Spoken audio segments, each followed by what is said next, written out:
മക്കളുടെ വിഷയത്തിൽ സമാധാനം പറയേണ്ടി വരുമെന്ന് പരിശുദ്ധ ഖുർആൻ ഓർമ്മിപ്പിക്കുകയാണ്. ഇതാണ് നമ്മളുടെ മക്കളുടെ വിഷയത്തിൽ ഒന്നാമതായി നമ്മൾ പാലിക്കേണ്ടത്. രണ്ടാമത്തെ പ്രശ്നം, ഇന്ന് നമ്മൾ ആരും ചെയ്യാത്ത, നമ്മൾ വലിയ ഗൗരവത്തിൽ കാണാത്ത ഒരു വിഷയം, കുട്ടികൾക്ക് വേണ്ടി സമയം ചെലവഴിക്കാൻ നമുക്കില്ല. നമ്മളുടെ ജോലി തിരക്കുകൾ, നമ്മളുടെ കച്ചവടത്തിന്റെ തിരക്കുകൾ, നമ്മളുടെ തൊഴിലുമായി ബന്ധപ്പെട്ട തിരക്കുകൾ, മറ്റ് പല തിരക്കുകളിലുമായി നമ്മൾ ഇന്ന് കുട്ടികളെ അവഗണിക്കുകയാണ്. ഗുഡ് പാരന്റിങ് എന്ന് പറയുന്ന ഒരു പ്രശ്നമുണ്ട്. കുട്ടികൾക്ക് നല്ല രക്ഷകർത്താക്കളായി മാതാപിതാക്കൾക്ക് മാറാൻ സാധിച്ചില്ല എങ്കിൽ അത് ഭാവിയിൽ ആ കുട്ടികളുടെ ജീവിതത്തിൽ ഉണ്ടാക്കാൻ പോകുന്ന ഭവിഷ്യത്ത് വളരെ വലുതായിരിക്കും. നമ്മൾ ധരിച്ചു വെച്ചിരിക്കുന്നത് മക്കൾക്ക് നല്ല രക്ഷകർത്താക്കളാകണമെങ്കിൽ മക്കൾ ആവശ്യപ്പെടുന്നതൊക്കെ ചോദിക്കുന്ന സമയത്ത് വാങ്ങിക്കൊടുത്ത്, ആവശ്യത്തിലും അതിലധികവും മക്കൾക്ക് വാങ്ങിക്കൊടുത്ത് ഭൗതികമായ വിഭവങ്ങളും സൗകര്യങ്ങളും കുട്ടികൾക്ക് ഉണ്ടാക്കി കൊടുത്താൽ നമ്മൾ നല്ല രക്ഷകർത്താക്കളായി എന്നാണ് നമ്മളുടെ ധാരണ.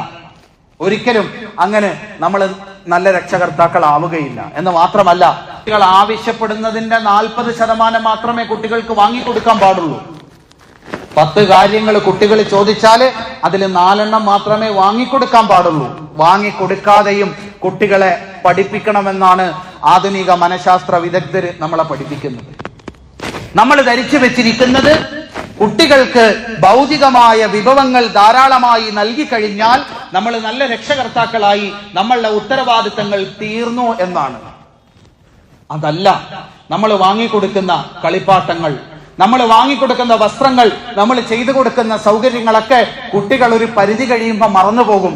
പക്ഷെ അവരവരുടെ മനസ്സിൽ എന്നും ഓർത്തിരിക്കുന്നത് ഞാനും നിങ്ങളും നമ്മളുടെ മക്കൾക്ക് വേണ്ടി എത്ര സമയം ചെലവഴിച്ചു, ഞാനും നിങ്ങളും നമ്മളുടെ മക്കളോടൊപ്പം എത്ര സമയം സ്നേഹത്തോടുകൂടി അവരോട് സംസാരിച്ചു, സ്നേഹത്തോടെ അവരോടൊപ്പം ഇരുന്ന് നെഹ്റു പറഞ്ഞതുപോലെ ഞാൻ ആ കുട്ടികളോടൊപ്പം ഇരിക്കുമ്പോൾ ഞാൻ പ്രായമായ വ്യക്തിയാണ് എന്ന് മറന്ന് ആ കുട്ടികളുടെ പ്രായത്തിലേക്ക് ഇറങ്ങി അവരെ കൂട്ടുകാരനായി നിന്ന് അവരോട് സംസാരിച്ച് അവരുടെ പ്രശ്നങ്ങൾ കേട്ട് അവരുടെ പക്വതയിൽ അവരുടെ പ്രായത്തിനൊത്ത് അവരോട് സംസാരിച്ച് ചിരിച്ച് കളിക്കാൻ നമുക്ക് സമയം ലഭിച്ചില്ല എങ്കിൽ നമ്മൾ നല്ല രക്ഷകർത്താക്കളായി മാറുകയില്ല.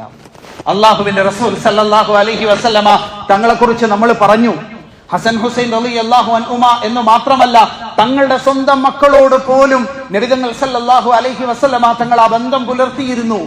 വെട്ടലിനേക്കാൾ കൂടുതൽ കരുതലും സ്നേഹവും തലോടലുകളും ലാളനകളും നൽകിയിരുന്ന ഒരു പിതാവിനെ മുഹമ്മദ് റസൂലുള്ളാഹി സല്ലല്ലാഹു അലൈഹി വസല്ലമ തങ്ങളിൽ നമുക്ക് കാണാൻ സാധിക്കുന്നു എങ്കിൽ ഇന്ന് നമ്മൾ നല്ല രക്ഷകർത്താവ് എന്നതിന് നമ്മൾ നൽകുന്ന വ്യാഖ്യാനം ഒന്നെങ്കിൽ കുട്ടികൾ ചോദിക്കുന്നതൊക്കെ വാങ്ങിക്കൊടുക്കുക, എന്നിട്ട് നമ്മളുടെ തിരക്കുകളിലായി കഴിഞ്ഞുകൂടുക, അല്ലെങ്കിൽ കുട്ടികളെ വിരട്ടി പേടിപ്പിച്ച് വഴക്ക് പറഞ്ഞ് അടിച്ച് ശിക്ഷ നൽകി കുട്ടികളെ നിയന്ത്രിക്കുക.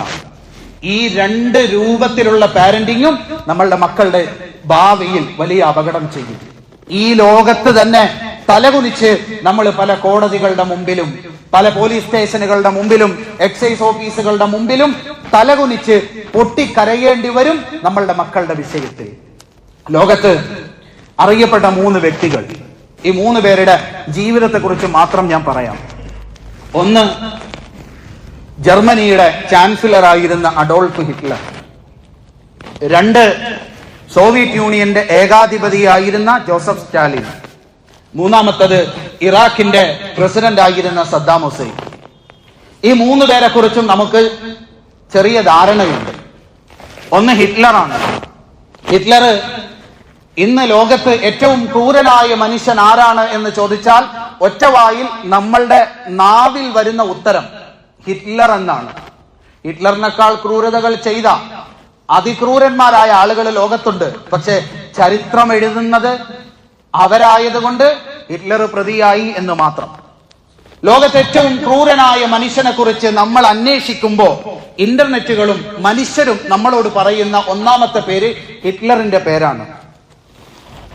75 മുതൽ 90 ലക്ഷം വരെ പല കണക്കുകൾ അനുസരിച്ച് ജൂതരെ ഹോളോകോസ്റ്റ് നടപ്പിലാക്കി ദ ഫൈനൽ സൊല്യൂഷൻ എന്ന് പേരിട്ട് ഗ്യാസ് ചേംബറുകളിൽ അടച്ചു കൊന്ന സാക്ഷാൽ അഡോൾഫ് ഹിറ്റ്ലർ. തന്റെ ഭരണകാലത്ത് കമ്മ്യൂണിസ്റ്റുകളെയും ജൂതരെയും ജർമ്മനിക്ക് തന്റെ ആശയങ്ങൾക്ക് എതിരെ നിന്ന് സംസാരിക്കുന്ന സകലരെയും പിടിച്ച് ഈ ലോകത്തൊരു മനുഷ്യന് മറ്റൊരു മനുഷ്യനോട് എത്ര ക്രൂരത കാണിക്കാൻ സാധിക്കുമോ അത്ര ക്രൂരതകൾ ആ മനുഷ്യരോട് കാണിച്ച് ആ മനുഷ്യരെ ലോകത്ത് നിന്ന് ഇല്ലായ്മ ചെയ്ത് ഇഞ്ചിഞ്ചായി കൊന്നുകളഞ്ഞ സാക്ഷാൽ അഡോൾഫ് ഹിറ്റ്ലർ.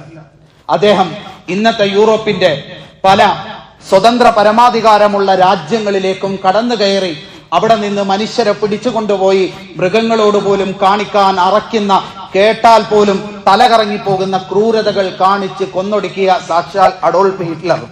ഹിറ്റ്ലറിന്റെ കാലത്ത് അന്ന് ഒരു ഡോക്ടർ ഉണ്ടായിരുന്നു. ആ ഡോക്ടറിന്റെ നേതൃത്വത്തിൽ 3000 കുട്ടികളെ, ഏഞ്ചൽ ഓഫ് ഡെത്ത് എന്ന് പറഞ്ഞൊരു പുസ്തകമുണ്ട്. അതില് 3000 കുട്ടികളെ, ചെറിയ കുട്ടികളെ പിടിച്ചുകൊണ്ടുവന്ന അതിക്രൂരമായ പരീക്ഷണങ്ങൾ നടത്തിയിരുന്നു. അതില് 2 ഇരട്ട കുട്ടികൾ ഉണ്ടായിരുന്നു, ഇവാ മോസസും മറിയ മോസസും. ഈ 2 കുട്ടികളെ പിടിച്ചുകൊണ്ടുവന്ന് ഒരു കുട്ടിയുടെ കൈ മുറിച്ചു മാറ്റും. എന്നിട്ട് നോക്കും ഈ കുട്ടിയുടെ കൈ മുറിക്കുമ്പോ മറ്റേ കുട്ടിക്ക് എന്തെങ്കിലും ചലനമുണ്ടോ. ഫ്രീസറിൽ അടച്ചിടും, ചൂടുവെള്ളത്തിൽ മുക്കും, ഹൈ പ്രഷർ ചേംബറുകളിൽ അടയ്ക്കും, ബ്ലഡ് ഗ്രൂപ്പ് മാറ്റിയിട്ട് ശരീരത്തിലേക്ക് കുത്തിവെക്കും, പലതരം രോഗാണുക്കളെ ശരീരത്തിലേക്ക് കുത്തിയിറക്കും, പലതരം രാസവസ്തുക്കൾ കണ്ണിന്റെയും ശരീരത്തിന്റെയും നിറം മാറ്റി കൃത്രിമ ബീജ സങ്കലനം പോലും ആ ചെറിയ കുട്ടികളിൽ പരീക്ഷണം നടത്തുന്ന രീതിയിൽ അഡോൾഫ് ഹിറ്റ്ലർ ലോകത്ത് അറിയപ്പെട്ട ഏറ്റവും വലിയ ക്രൂരനായി മാറി. ഈ അഡോൾഫ് ഹിറ്റ്ലർ നമ്മളുടെയൊക്കെ വീട്ടിൽ നമ്മളുടെ മക്കൾ ജനിക്കുന്നത് പോലെ അഡോൾഫ് എന്ന പേരിൽ ഒരു കാലത്ത് ജർമ്മനിയിൽ ജനിച്ച ഒരു സാധാരണ മനുഷ്യൻ. അദ്ദേഹത്തിന്റെ ജീവിതത്തെ എങ്ങനെ ഈ രൂപത്തിൽ മാറ്റി എന്ന് അന്വേഷിക്കുമ്പോൾ അദ്ദേഹത്തിന്റെ ആത്മകഥ മെയിൻ കാംപ്, മറ്റ് പല പുസ്തകങ്ങൾ വായിച്ചാൽ നമുക്ക് മനസ്സിലാകുന്ന കാര്യം, അഡോൾഫ് ഹിറ്റ്ലർ ഈ രൂപത്തിൽ രൂപാന്തരപ്പെടാൻ, കഠിന ഹൃദയനായി മാറാൻ, ക്രൂരനായി മാറാനുള്ള കാരണം അദ്ദേഹത്തിന്റെ പിതാവ് അലോയിസ് ഹിറ്റ്ലർ. അദ്ദേഹം അന്നത്തെ ജർമ്മനിയിലെ ഒരു സിവിൽ സർവന്റ് ആയിരുന്നു, കസ്റ്റംസ് ഓഫീസർ ആയിരുന്നു. നമ്മളുടെയൊക്കെ മക്കളെ പോലെ ഹിറ്റ്ലറിന് പല ഇഷ്ടങ്ങളും പല താല്പര്യങ്ങളും ഉണ്ടായിരുന്നു. അദ്ദേഹം നല്ലതുപോലെ ചിത്രം വരച്ചിരുന്നു. ഒരു ചിത്രകാരനാകാൻ ആഗ്രഹിച്ചിരുന്ന ഹിറ്റ്ലറിനെ അടിച്ചും തല്ലിയും പീഡിപ്പിച്ചും ഒരു സിവിൽ സർവന്റ് തന്നെ പോലെ സിവിൽ സർവന്റ് ആക്കി മാറ്റാൻ വേണ്ടി അദ്ദേഹത്തിന്റെ പിതാവ് അലോയിസ് ഹിറ്റ്ലർ നടത്തിയ ശ്രമങ്ങളാണ് ഹിറ്റ്ലറിനെ ഈ രൂപത്തിൽ ക്രൂരനാക്കി മാറ്റിയത് എന്ന് ലോകത്ത് പല ആളുകളും നിരീക്ഷിച്ചിട്ടുണ്ട്. ഇന്ന് നമ്മളൊക്കെ ചെയ്യുന്നതും ഇതേ പണിയാണ്. നമ്മളുടെയൊക്കെ മക്കളെ IAS-ഉം MBBS-ന്റെ എൻട്രൻസ് പാസ്സാക്കാനും ഒക്കെ വേണ്ടി അവരുടെ ആഗ്രഹം എന്താണ്, അവരുടെ കേപ്പബിലിറ്റി എത്രയാണ്, അവരെ കൊണ്ട് എന്താണ് സാധിക്കുന്നത്, അവനെ കൊണ്ട് പറ്റുമോ ഇല്ലയോ എന്ന് പോലും ചിന്തിക്കാതെ അടിച്ചും ഇടിച്ചും തൊഴിച്ചും വഴക്ക് പറഞ്ഞും ഭീഷണിപ്പെടുത്തിയും ഫുഡ് കട്ട് ചെയ്തും പണിഷ്മെന്റ് കൊടുത്തും ഓവർ ടൈം ട്യൂഷൻ കൊടുത്തുമൊക്കെ നമ്മൾ നമ്മളുടെ മക്കളെ IAS-കാരനാക്കാൻ വേണ്ടി, സിവിൽ സർവന്റ് ആക്കുന്നതിന് വേണ്ടി പീഡിപ്പിച്ച് പഠിപ്പിക്കുകയാണ്. നമ്മൾ ആലോചിക്കണം, നമ്മളുടെ മക്കളുടെ ഭാഗം കൂടി കേൾക്കാതെ, അവരുടെ കാപ്പബിലിറ്റി മനസ്സിലാക്കാതെ, അവരുടെ ആഗ്രഹങ്ങൾ മനസ്സിലാക്കാതെ നമ്മളുടെ ഇഷ്ടത്തിന് അടിച്ചും തൊഴിച്ചുമാണ് നമ്മളുടെ മക്കളെ പഠിപ്പിക്കുന്നതെങ്കിൽ നമ്മളുടെ വീട്ടിലും ഒരു അഡോൾഫ് വളരുന്നുണ്ട് എന്ന് നമ്മൾ മനസ്സിലാക്കുക. ഇത്ര ക്രൂരനാക്കി ഹിറ്റ്ലറിനെ മാറ്റാനുള്ള പ്രധാനപ്പെട്ട കാരണം നമ്മൾ ഇന്ന് നല്ല പാരന്റിങ് എന്ന് നമ്മൾ മനസ്സിലാക്കിയിരിക്കുന്ന മക്കളെ വഴക്ക് പറഞ്ഞു മടിച്ചും ഒരു സമയം പോലും ഫ്രീ കൊടുക്കാതെ, ഒരു സമയം പോലും അവരെ കളിക്കാൻ വിടാതെ പഠിക്കുക എന്ന് പറഞ്ഞു മാത്രം നമ്മൾ വിടുന്നതിന്റെ പേരിലാണ് ഹിറ്റ്ലർ ഈ രൂപത്തിൽ മാറിയത്. രണ്ടാമത്തത് ജോസഫ് സ്റ്റാലിനാണ്. ജോസഫ് സ്റ്റാലിൻ ലോകത്തെ ഏറ്റവും വലിയ ഏകാധിപതിയായി കണക്കാക്കപ്പെട്ടിരുന്ന ഒരാളായിരുന്നു. സ്റ്റാലിൻ ലോകത്ത് കുറെ ആളുകൾ അദ്ദേഹത്തെ ആദരിക്കുന്നു. രണ്ടാം ലോക മഹായുദ്ധത്തിൽ കാലത്ത് ഹിറ്റ്ലറിന്റെ പടയോട്ടത്തെ അവസാനിപ്പിച്ച് സോവിയറ്റ് ജനതയെ കാത്തുരക്ഷിച്ചത് സ്റ്റാലിനാണ്. പക്ഷേ സ്റ്റാലിൻ ഒരു പൂർവ്വകാലമുണ്ടായിരുന്നു. ഹിറ്റ്ലറിനെ പോലും നാണിപ്പിക്കുന്ന രീതിയിൽ കൂട്ടക്കൊലകൾ നടത്തിയ ഒരു കാലം സ്റ്റാലിൻ ഉണ്ടായിരുന്നു. നിങ്ങൾ അതിനെക്കുറിച്ച് ധാരാളം കേട്ടിട്ടുണ്ട്, ധാരാളം പുസ്തകങ്ങളുണ്ട്. ബെർലിൻ ദ ഡൗൺഫാൾ എന്ന് പറഞ്ഞ പുസ്തകം, ഗുലാഗ് എന്ന് പറഞ്ഞ പുസ്തകം, the rise and fall of Stalin എന്ന് പറയുന്ന പുസ്തകങ്ങളിലൊക്കെ സ്റ്റാലിൻ ലോകത്ത് ചെയ്തു കൂട്ടിയ ക്രൂരതകളെ കുറിച്ച് നമുക്ക് കാണാൻ സാധിക്കും. എങ്ങനെയാണ് ജോസഫ് സ്റ്റാലിൻ ഉണ്ടായത് എന്ന് പരിശോധിക്കുമ്പോൾ അദ്ദേഹത്തിന്റെ അച്ഛൻ സ്ഥിരം മദ്യപാനിയായിരുന്നു.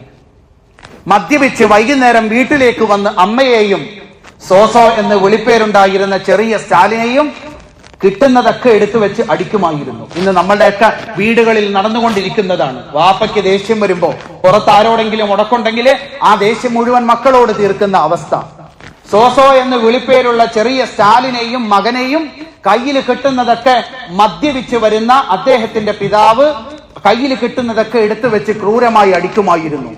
ഈ അടി പേടിച്ച് അവസാനം സ്റ്റാലിൻ തന്റെ നാട്ടിലുള്ള ഒരു പള്ളിയിൽ, ഒരു ചർച്ചിൽ പോയി അഭയം പ്രാപിച്ചു. അവിടെ സെമിനാരിയിൽ അച്ഛനാകാൻ വേണ്ടി പഠനത്തിന് ചേർന്നു Joseph Stalin. The rise and fall of Stalin എന്ന പുസ്തകത്തിൽ പറയുന്നു, സ്റ്റാലിൻ പിന്നീട് ലോകത്ത് എന്തെല്ലാം ക്രൂരതകൾ കാണിച്ചിട്ടുണ്ടോ ആ ക്രൂരതകൾക്ക് മുഴുവൻ സ്റ്റാലിന്റെ മനസ്സിന് ശക്തി നൽകിയത്, ആ രൂപത്തിൽ സ്റ്റാലിനെ രൂപപ്പെടുത്തിയത് ചെറിയ പ്രായത്തിൽ വീട്ടിൽ നിന്ന് അച്ഛന്റെ കയ്യിൽ നിന്ന് കിട്ടിയ അടി മാത്രമാണ്. മക്കളെ അടിക്കുന്നതല്ല പ്രശ്നം, അടിക്കുന്നത് പോലെ സ്നേഹിക്കാൻ, കാര്യം പറഞ്ഞ് മനസ്സിലാക്കി കൊടുക്കാൻ, നമ്മളുടെ ദേഷ്യം തീർക്കാൻ അടിക്കരുത്. മക്കൾക്ക് അടി ആവശ്യമാകുന്ന സമയത്ത് ചെറിയ രൂപത്തിൽ അടിക്കുക എന്നതിനപ്പുറം നമ്മൾ ഇന്ന് എന്ത് കണ്ടാലും അടി, എന്ത് കണ്ടാലും വഴക്ക് പറയല്, ചീത്തവിളി. ഇത് കണ്ട് വളരുന്ന മക്കള് വലുതാകുമ്പോ സ്റ്റാലിനെ പോലെ ആയി തീർന്നാൽ അതിന്റെ കാരണം, അതിന്റെ ഉത്തരവാദി നമ്മളാണ്. മൂന്നാമത്തേത് സദ്ദാം ഹുസൈനാണ്. സദ്ദാം ഹുസൈനെ കുറിച്ച് നമുക്കൊക്കെ അറിയാം. സദ്ദാം ഹുസൈൻ ലോകത്ത് കാണിച്ച ക്രൂരതകൾ. 1979 അധികാരത്തിൽ കയറി 5ാമത്തെ ദിവസം ബാത്ത് പാർട്ടിയിലെ എക്സിക്യൂട്ടീവ് അംഗങ്ങളായ 65 ആളുകളെ തനിക്കെതിരെ ഗൂഢാലോചന നടത്തി എന്ന് പറഞ്ഞ് വായിൽ ടേപ്പൊട്ടിച്ച് മുട്ടുകുത്തി ഇരുത്തി വെടിവെച്ച് കൊന്ന് അത് വീഡിയോ ആക്കി ഇറാഖിൽ മുഴുവൻ പ്രചരിപ്പിച്ചു. അധികാരത്തിൽ കയറി 1 വർഷം തികയുന്നതിന് മുമ്പേ ഇറാനുമായി യുദ്ധം പ്രഖ്യാപിച്ചു. 88 വരെ. ഈ 88 കാലഘട്ടത്തിൽ തന്റെ ഗ്രാമത്തിൽപ്പെട്ട കുർദ് വിഭാഗത്തിലെ ആളുകളെ അൻഫാൽ 1, 2, 3, 4 എന്ന് പറഞ്ഞ് പല ഘട്ടങ്ങളിലായി കൂട്ടക്കൊല നടത്തി. 88 യുദ്ധം അവസാനിച്ചു. 90 വീണ്ടും കുവൈറ്റിനെ ആക്രമിച്ചു. 92 വരെ കുവൈറ്റ് ഗൾഫ് യുദ്ധം. ഇങ്ങനെ യുദ്ധവും ക്രൂരതയും ഒക്കെയായി ജീവിച്ച സദ്ദാം ഹുസൈൻ. പക്ഷെ അവസാനം അമേരിക്കക്കെതിരെ നിന്നതുകൊണ്ട് ഇന്ന് സദ്ദാം പലരുടെ അടുക്കലും വീരപുരുഷനാണ്. എന്ന് മാത്രമല്ല 132 ആളുകളെ കൊന്നതിനാണ് സദ്ദാമിനെ തൂക്കിക്കൊന്നത്. അങ്ങനെ തൂക്കിക്കൊല്ലാൻ വേണ്ടി സദ്ദാമിനെ അറസ്റ്റ് ചെയ്യാൻ അമേരിക്ക 10 ലക്ഷം ആളുകളെ കൊന്നിട്ടാണ് 132 ആളുകളെ കൊന്ന കേസിൽ സദ്ദാമിനെ അറസ്റ്റ് ചെയ്തത്. അതുകൊണ്ട് ഇന്ന് ലോകത്തിന്റെ പല ഭാഗങ്ങളിലും സദ്ദാം അമേരിക്കയുടെ സാമ്രാജ്യത്വ ശക്തികൾക്ക് എതിരെ നിന്ന വീരപുരുഷനായി ആദരിക്കപ്പെടുന്നു. എന്താണെങ്കിലും സദ്ദാമിനൊരു കാലമുണ്ടായിരുന്നു. ഹറമുകളിൽ പോലും സദ്ദാമിനെതിരെ പ്രാർത്ഥന നടത്തിയിരുന്ന ഒരു കെട്ടകാലം സദ്ദാമിനുണ്ടായിരുന്നു. ആ രൂപത്തിലേക്ക് സദ്ദാമിനെ പരുവപ്പെടുത്തിയത് ഇന്ന് നമ്മളുടെയൊക്കെ നാട്ടിൽ പല സ്ഥലങ്ങളിലും ഉള്ളതുപോലത്തെ അവസ്ഥയാണ്. സദ്ദാമിന്റെ പിതാവ് ചെറുപ്പത്തിലെ മാതാവ് ഗർഭിണിയായ സമയത്ത് നാടുവിട്ടുപോയി. 3 പ്രാവശ്യം ഗർഭം അലസിപ്പിക്കുന്നതിന് വേണ്ടി വിഷം കഴിച്ചു. ഈ 3 വിഷം കഴിക്കലിനെയും അതിജീവിച്ചാണ് സദ്ദാം വെളിയിലേക്ക് വന്നത്. അതുകൊണ്ടാണ് സദ്ദാം തന്റേടി എന്ന അർത്ഥമുള്ള പേര് വെച്ചത്. സദ്ദാം ജനിച്ച ഉടനെ മാതാവ് 2ാമത് കല്യാണം കഴിച്ചു. തന്റെ 10 വയസ്സ് വരെ രണ്ടാനച്ഛൻ തന്റെ മുഴുവൻ ദേഷ്യവും സദ്ദാമിന് നേരെയായിരുന്നു തീർത്തിരുന്നത്. 10ാമത്തെ വയസ്സിൽ ആ പിഞ്ചു ബാലൻ തന്റെ കയ്യിൽ ആയുധമെടുത്തു. തന്നെ അടിക്കാൻ എന്നും വൈകുന്നേരം വീട്ടിലേക്ക് വരുന്ന രണ്ടാനച്ഛനെ തടുക്കുന്നതിനും രണ്ടാനച്ഛനെ അടിക്കുന്നതിനും വേണ്ടി അന്ന് 10ാമത്തെ വയസ്സിൽ എടുത്ത ആയുധം മരണം വരെ സദ്ദാം പിന്നെ താഴെ വെച്ചിട്ടില്ല.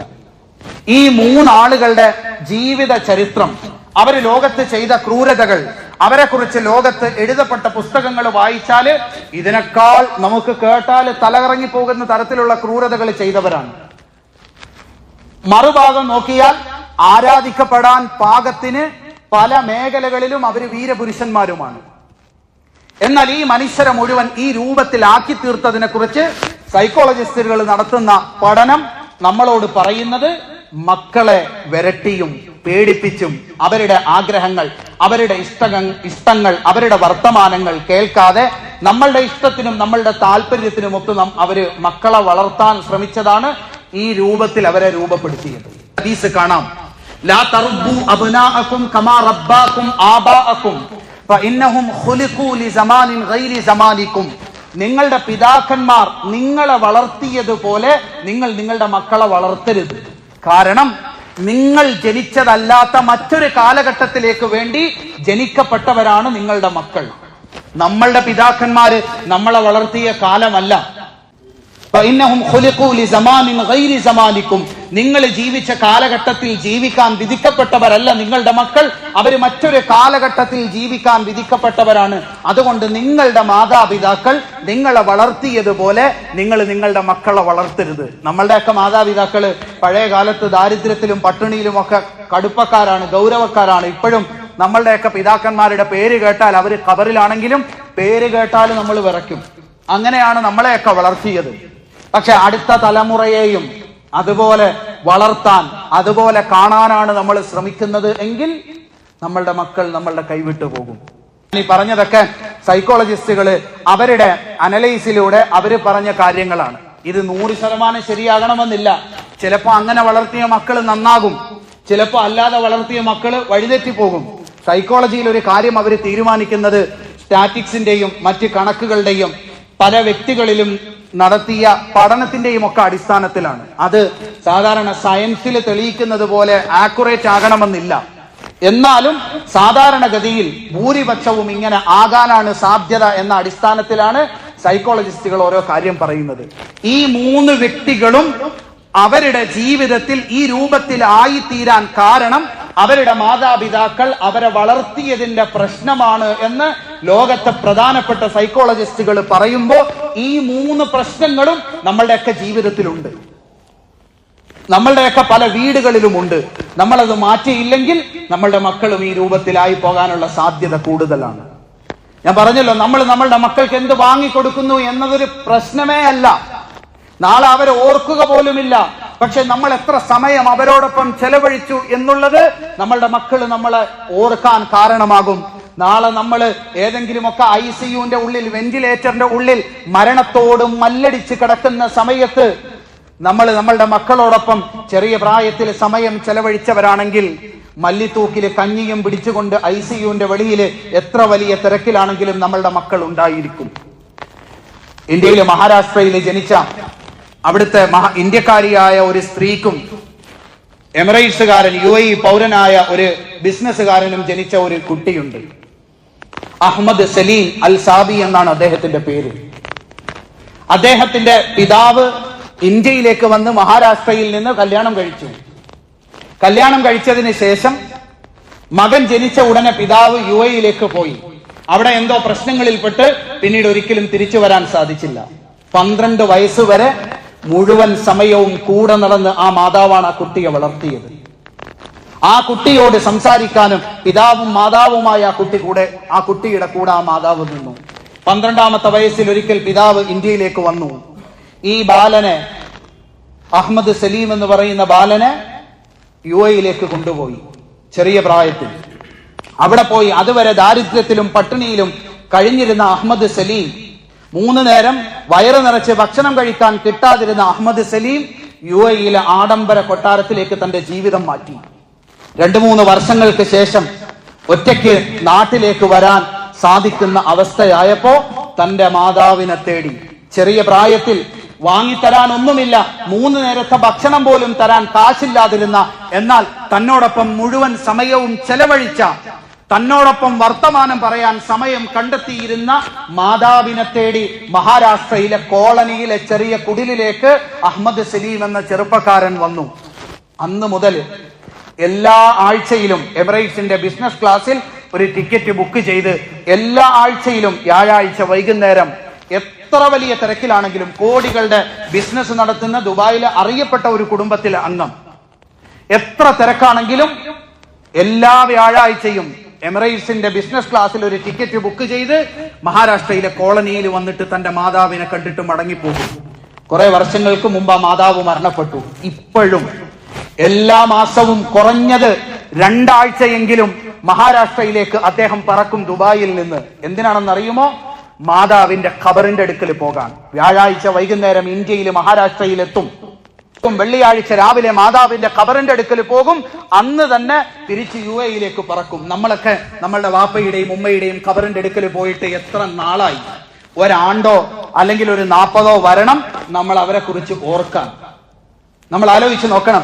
ജീവിതത്തിൽ നമ്മളുടെ മക്കൾക്ക് നമ്മൾ ചെയ്തു കൊടുക്കുന്ന സൗകര്യങ്ങൾ, വാങ്ങിക്കൊടുക്കുന്ന കളിപ്പാട്ടങ്ങൾ, പുത്തൻ ഉടുപ്പുകൾ, പുതിയ പുതിയ സാധനങ്ങൾ, അവരെ വലിയ വലിയ ഫീസുകൾ കൊടുത്ത് പഠിപ്പിച്ച സ്കൂളുകൾ, ഇതൊന്നും അവര് ജീവിതത്തിൽ ഓർക്കുകയില്ല. അവരുടെ ഇഷ്ടങ്ങളെ മനസ്സിലാക്കി നമ്മൾ എത്ര അവരോട് പെരുമാറി, അവരുടെ ആഗ്രഹങ്ങൾക്കും അവരുടെ കഴിവിനും പ്രാപ്തിക്കും അനുസരിച്ച് അവരുടെ തലയിലുള്ള ഭാരങ്ങൾ നമ്മൾ എത്ര കുറച്ചു കൊടുത്തു. എല്ലാത്തിലും ഉപരി ആ മക്കൾക്ക് വേണ്ടി സമയം നമ്മൾ എത്ര ജീവിതത്തിൽ അവരുടെ ചെറിയ പ്രായത്തിൽ നമ്മൾ കണ്ടെത്തി എന്നത് മാത്രമായിരിക്കും ആത്യന്തികമായി നമ്മളുടെ മക്കൾ വളർന്നു വരുന്ന സമയത്ത് ഓർക്കുന്നത്. കോടികളുടെ കൊട്ടാരത്തിലേക്ക് ജീവിതം മാറ്റി കോടികളുടെ സൗകര്യം ചെയ്തു കൊടുത്ത പിതാവിനെ മറന്നിട്ട് മാസത്തിൽ 2 പ്രാവശ്യമെങ്കിലും മാതാവിന്റെ ഖബറിന്റെ മുമ്പിൽ വന്ന് നിന്നിട്ട് പോകാൻ മനസ്സ് കാണിക്കുന്ന രീതിയിൽ അഹ്മദ് സലീം അൽ സാബി എന്ന ചെറുപ്പക്കാരനെ മാറ്റിമറിച്ചത് തന്റെ ചെറിയ പ്രായത്തിൽ താങ്ങും തണലും കൂട്ടുകാരനുമായി തന്റെ മാതാവ് നിന്നു എന്നുള്ളതാണ്. ഇവിടെയാണ് നമ്മൾ മനസ്സിലാക്കേണ്ടത്. അള്ളാഹുവിന്റെ റസൂൽ സല്ലല്ലാഹു അലൈഹി വസല്ലമ തങ്ങളുടെ സകല തിരക്കുകളുടെ ഇടയിലും തങ്ങളുടെ മക്കൾക്കും ചെറുമക്കൾക്കും വേണ്ടി സമയം മാറ്റിവെച്ചതിന്റെ കാരണവും ഇതാണ്. നമ്മൾ ഇന്ന് ഏതെങ്കിലുമൊക്കെ വലിയ സ്കൂളിലാണ് പഠിക്കുന്നത്, കേരളത്തിൽ അറിയപ്പെട്ട ട്യൂഷൻ സെന്ററുകളിലാണ് പഠിക്കുന്നത്. കേരളത്തിൽ അറിയപ്പെട്ട ഓൺലൈൻ ട്യൂഷൻ സെന്ററുകളിൽ നമ്മളത് 1 വർഷത്തേക്ക് സബ്സ്ക്രൈബും ചെയ്തിട്ടുണ്ട്, അവരുടെ ടാബും വാങ്ങി കൊടുത്തിട്ടുണ്ട്. എൻട്രൻസിന്റെ കോച്ചിങ്ങിന് കേരളത്തിലെ ഏറ്റവും നല്ല സ്ഥാപനത്തിൽ കാശ് കൊടുത്ത് നമ്മൾ സീറ്റും വാങ്ങി ഇട്ടിട്ടുണ്ട്. ഇനി മക്കൾ പഠിച്ചോളും. അവർക്കിത് പഠിക്കാൻ പറ്റുമോ? അവരെന്താണ് അവിടെ പഠിക്കുന്നത്? അവർക്ക് താങ്ങാവുന്നതിലും അപ്പുറമാണോ അവര് ജീവിതത്തിൽ ചെയ്യുന്നത് എന്ന് ഒരിക്കലെങ്കിലും നമ്മൾ നമ്മളുടെ മക്കളോട് ജീവിതത്തിൽ ചോദിച്ചിട്ടില്ല. മഹാനായ നൂഹ് നബി അലൈഹിസ്സലാമിനെ കുറിച്ച് അല്ലാഹു തആല പരിശുദ്ധ ഖുർആനിൽ ഒരു വാചകം പറയുന്നുണ്ട്. നൂഹ് നബി അലൈഹിസ്സലാമിന്റെ മകൻ വഴിതെറ്റിപ്പോയി. നൂഹ് നബിയുടെ കൺമുമ്പിൽ വെച്ച് തന്നെ വെള്ളത്തിൽ മുങ്ങി മരിച്ചു പോകുന്നു. ആ സമയത്ത് കരഞ്ഞുകൊണ്ട് നൂഹ് നബി അള്ളാഹുവിനെ വിളിക്കുന്നു. അള്ളാഹുവേ, നീ എന്നോട് പറഞ്ഞതല്ലേ എന്റെ മകനെ നീ രക്ഷപ്പെടുത്തുമെന്ന്. അള്ളാഹു തആല നൂഹ് നബിയോട് പറയുന്ന ഒരു വാചകം ഞാനും നിങ്ങളും അടങ്ങുന്ന സകല പിതാക്കന്മാരോടുമുള്ള വാചകമാണ്. ഖാല യാ നൂഹു ഇന്നഹു ലൈസ മിൻ അഹ്ലിക് ഇന്നഹു അമലുൻ ഗൈറു സാലിഹ് ഫലാ തസ്അൽനി മാ ലൈസ ലക ബിഹി ഇൽം ഇന്നി അഇദുക അൻ തകൂന മിനൽ ജാഹിലീൻ. നൂഹേ, നിന്റെ മകൻ നന്നായിക്കൊള്ളുമെന്ന് പറഞ്ഞ് മകന്റെ കാര്യങ്ങൾ അന്വേഷിക്കാതെ, മകന്റെ മാനസിക അവസ്ഥയെക്കുറിച്ച് ചോദിക്കാതെ, അവനോട് സംസാരിക്കാനും അവന്റെ കൂടെ കഴിയാനും അവൻ എന്താണ് ചെയ്യുന്നത്, എന്താണ് ചിന്തിക്കുന്നത്, എങ്ങനെയാണ് ചിന്തിക്കുന്നത്, ഏതൊക്കെ തരത്തിലെ ശാരീരിക മാനസിക പീഡനങ്ങൾ നിന്റെ മകൻ അനുഭവിക്കുന്നു എന്നൊന്നും തിരക്കാതെ പള്ളിയുടെ മൂലയിൽ വന്നിരുന്ന് എന്നെ വിളിച്ചിട്ട് എന്റെ മകനെ നന്നാക്കണമേ എന്ന് പറഞ്ഞിട്ട് കാര്യമില്ല എന്ന് നൂഹ് നബി അലൈഹിസ്സലാമിനോട് അള്ളാഹു പറയുകയാണ്. നമ്മൾ ഇന്ന് മക്കളെ വലിയ വലിയ വിദ്യാഭ്യാസ സ്ഥാപനത്തിൽ കൊണ്ടുവിടും, എന്നിട്ട് പള്ളിയിൽ വന്ന് 5 നേരവും മക്കൾക്ക് വേണ്ടി ദുആ ചെയ്യും. ഇവൻ എന്ത് ചെയ്യുന്നു, എന്ത് പഠിക്കുന്നു, ഇവന്റെ കൂട്ടുകാരാരാണ്, ആരൊക്കെയാണ് ഇവന്റെ ശത്രുക്കൾ, അവിടെ എന്തൊക്കെ പ്രശ്നങ്ങളാണ് ഉണ്ടാക്കുന്നത്, ഇവന്റെ ചിന്താഗതി എങ്ങനെയാണ്, ഇവന് മാനസിക സംഘർഷത്തിലാണോ അതല്ല സന്തോഷത്തിലാണോ, ഇതൊന്നും ചിന്തിക്കാതെ നമ്മൾ പള്ളിയിലിരുന്ന് എന്റെ മോനെ നീ നന്നാക്കണേ എന്ന് ദുആ ചെയ്യും. അള്ളാഹു പറയുന്നു, നിന്റെ മകനെ കുറിച്ച് നിനക്കറിയില്ലെങ്കിൽ പിന്നെ എന്നോട് നീ പറയരുത് എന്റെ മകനെ നന്നാക്കണമെന്ന്. ഇന്നി അഇദുക അൻ തകൂന മിനൽ ജാഹിലീൻ. നൂഹേ, ഞാൻ നിന്നെ ഉപദേശിക്കുകയാണ് മക്കളുടെ കാര്യത്തിൽ. മക്കളുമായി ബന്ധപ്പെട്ട ഒരു കാര്യവും ശ്രദ്ധിക്കാതെ നിന്റെ തിരക്കുകളിൽ നീ നടന്ന് വഞ്ചിതനായി പോകാതിരിക്കാൻ വേണ്ടി ഞാൻ നിന്നെ ഉപദേശിക്കുകയാണ് എന്ന് നൂഹ് നബി അലൈഹിസ്സലാമിനോട് അല്ലാഹു തആല പറഞ്ഞു. എങ്കിൽ മക്കള് നന്നാവാൻ പള്ളിയിലിരുന്ന് പ്രാർത്ഥിച്ച് മക്കളുടെ കാര്യം ശ്രദ്ധിക്കാൻ സമയം കിട്ടാതെ, അതല്ലെങ്കിൽ വിരട്ടിയും പേടിപ്പിച്ചും അടിച്ചും വഴക്കു പറഞ്ഞുമൊക്കെ മക്കളെ നന്നാക്കാമെന്ന് ചിന്തിക്കുന്ന സകല പിതാക്കന്മാരോടുമുള്ള പരിശുദ്ധ ഖുർആനിന്റെ ഉപദേശമാണ്. അതുകൊണ്ട് ഈ ശിശുദിനത്തിൽ, ചിൽഡ്രൻസ് ഡേയിൽ 2 കാര്യങ്ങൾ നമ്മൾ കൃത്യമായി മനസ്സിലാക്കുക. ഒന്ന്, നമ്മളുടെ മക്കൾക്ക് നമ്മൾ കൊടുക്കുന്ന ഭക്ഷണം ഹലാലായിരിക്കണം. നമ്മളുടെ മക്കളുടെ പള്ളയിലേക്ക് ഹലാലല്ലാത്ത 100% സത്യസന്ധമായ മാർഗത്തിലൂടെ നമ്മൾ സമ്പാദിച്ചതല്ലാത്ത ഒരു വറ്റ് ആഹാരം പോലും ഇറങ്ങാൻ പാടില്ല. 2, നമ്മളുടെ മക്കൾക്ക് വേണ്ടി സമയം കണ്ടെത്താൻ നമ്മളുടെ തിരക്കുകൾക്കിടയിൽ നമ്മൾക്ക് കഴിയണം. ഇല്ലെങ്കിൽ നമ്മൾ നഷ്ടവാളികളായി പോകും. ഈ ലോകത്തും നമ്മൾ തലകുനിച്ച് നിൽക്കേണ്ടി വരും, നാളെ പരലോകത്തും നമ്മൾ തലകുനിച്ച് നിൽക്കേണ്ടി വരും.